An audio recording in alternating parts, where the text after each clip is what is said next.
হাই বন্ধু বান্ধৱীসকল, ৱেলকাম জনাইছোঁ এলিমেডিচিন ইউটিউব চেনেললৈ। মই ফজলুল কৰিম, বেচেলাৰ অফ ফাৰ্মাচিষ্ট। বন্ধু বান্ধৱীসকল, মই আজিৰ এটা নতুন টপিক লৈ আপোনালোকৰ সন্মুখত আহিছোঁ। আজিৰ টপিকটো অত্যন্ত গুৰুত্বপূৰ্ণ হয়, অত্যন্ত দৰকাৰী হয়, অত্যন্ত প্ৰয়োজনীয় হয়। গতিকে ভিডিঅ'খন শেষলৈকে চাব। আজিৰ টপিকটো হ'ল মনোচেপ SB 1.5 গ্ৰাম ইনজেকশ্যন।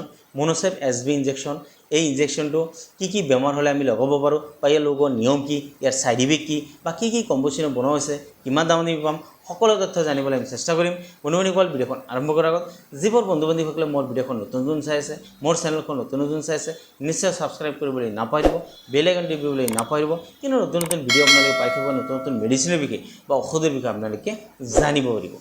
বন্ধু বান্ধৱীসকল, মনোচেপ SB ইনজেকশ্যন, এই ইনজেকশ্যনটো প্ৰথমে কোনটো কোম্পানী বনাইছে? এইটো বনাইছে এৰিষ্টো লেবৰেটৰিজ। এৰিষ্টো এটা ভাল কোম্পানী, পুৰণা কোম্পানী। ইয়াৰ প্ৰায়বোৰ মেডিচিনৰ ৰিজাল্ট অত্যন্ত ভাল হয়। তাৰে মাজত মনোচেপ SB ইনজেকশ্যনটো অত্যন্ত ৰিজাল্ট ভাল হয়। বন্ধু বান্ধৱীসকল, এই ইনজেকশ্যনটো প্ৰথমে কোনটো কি কম্পজিশ্যন বনাইছে?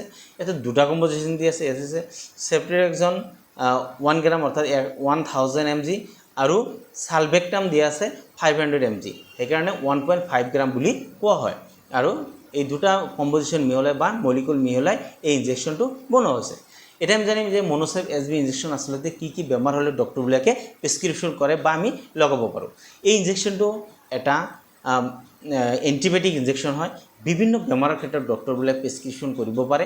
তাৰে মাজত বিশেষকৈ যেনে যিবোৰ মানুহৰ বেক্টেৰিয়েল ইনফেকশ্যনৰ ফলত অত্যন্ত জ্বৰ হৈছে, চৰ্দি হৈছে, কাহ হৈছে, টাইফয়েড হৈছে, সেই ক্ষেত্ৰত ডক্টৰবিলাকে মনোচেপ SB ইনজেকশ্যনটো অতিকে ব্যৱহাৰ কৰে। লগতে বেক্টেৰিয়েল ইনফেকশ্যনৰ ফলত শৰীৰত বিভিন্ন ধৰণৰ খুজুতি হৈছে, ঘাঁ হৈ গৈছে, বা কিছুমান মানুহৰ দেখা যায় নাকত চাইনিজ হৈছে, তাতে ঘাঁ হৈ গৈছে, কাণত ঘাঁ হৈ গৈছে, কাণখন পকি গৈছে, কাণৰ ভিতৰত অত্যন্ত ঘাঁ হৈ বিষ অনুভৱ কৰি আছে, বা শৰীৰত বিভিন্ন ঠাইত কাটি গৈছে, তাতে ঘাঁ হৈ গৈছে, শুকোৱা নাই, বা কিছুমান মানুহ দেখা যায় অপাৰেশ্যন কৰাৰ পিছত ডক্টৰবিলাকে এই ইনজেকশ্যনটো লিখে, মানে সেই ঠাইখিনি বা এই ঘাঁটো কটা ঠাইখিনি শুকোৱাৰ ক্ষেত্ৰত ডক্টৰবিলাকে এই মনোচেপ SB ইনজেকশ্যনটো প্ৰেছক্ৰিপশ্যন কৰে বা লগাবলৈ দিয়ে। অৰ্থাৎ এই ইনজেকশ্যনটো বিভিন্ন ধৰণৰ বেমাৰৰ ক্ষেত্ৰত ডক্টৰবিলাকে প্ৰেছক্ৰিপশ্যন কৰিব পাৰে। বন্ধু বান্ধৱীসকল, এতিয়া আমি জানিম এই ইনজেকশ্যনটো আমি কেনেদৰে লগাম। এই ইনজেকশ্যনটো প্ৰথমে লগোৱাৰ আগত স্কিন টেষ্ট কৰিব লাগে। স্কিন টেষ্ট কৰিব লাগে, অৰ্থাৎ স্কিনটো ভালদৰে আগত টেষ্ট কৰি ল'ব লাগে। যদি ইনজেকশ্যনটো টেষ্টৰ সময়ত কোনো ধৰণৰ খুজুতি নহয়, মূৰটো নুঘূৰাই, বা লগোৱাৰ লগে লগে বমি ভাৱ নহয়, বা ডিচেণ্ট্ৰি ভাৱ নহয়, তেনেহ'লে আপোনালোকে এই মনোচেপ SB ইনজেকশ্যনটো লগাব পাৰে। কিন্তু এইটো টেষ্ট নকৰাকৈ কেতিয়াও নলগাব। কিন্তু এই ইনজেকশ্যন লগালে কিছুমান মানুহৰ বমি, কাহ, বমি, ডিচেণ্ট্ৰি বা এলাৰ্জেটিক প্ৰব্লেম, বা অত্যন্ত খুজুতি, বা শৰীৰত মূৰটো ঘূৰাব পাৰে। সেই ক্ষেত্ৰত আপোনালোকে টেষ্ট কৰাৰ পিছতহে ইনজেকশ্যনটো ল'ব। বন্ধু বান্ধৱীসকল, এই ইনজেকশ্যনটো দিনত বিশেষকৈ এটাকৈ ল'বলৈ দিয়ে। আৰু যদি ইনফেকশ্যন বেছি থাকে বা প্ৰব্লেম বেছি থাকে, বেমাৰৰ ওপৰত ডিপেণ্ড কৰি, পেচেণ্টৰ ওপৰত ডিপেণ্ড কৰি ডক্টৰবোৰে এটাকৈ দিনত দুবাৰো দিব পাৰে। অৰ্থাৎ এটাকৈ দিনত দুবাৰ বা ডেইলি এটা। বন্ধু বান্ধৱীসকল, এই ইনজেকশ্যনটো খালী পেটত ল'ব নালাগে। কেইবাটা খোৱাৰ পিছত এই ইনজেকশ্যনটো ল'বলৈ দিব বা ল'ব।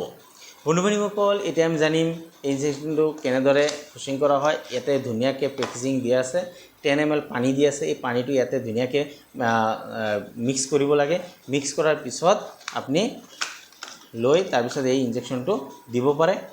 এতিয়া আমি জানিম এই ইনজেকশ্যনটো কিবা বেলেগ ছাইড ইফেক্ট আছে নেকি?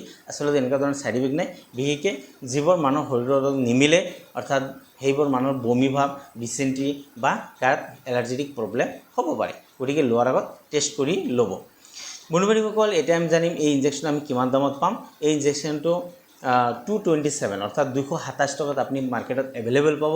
অনলাইন অফলাইন দুয়োটা মাৰ্কেটত আছে। যাৰ যেনেকুৱা আপোনালোকে সুবিধা হয় ল'ব পাৰিব।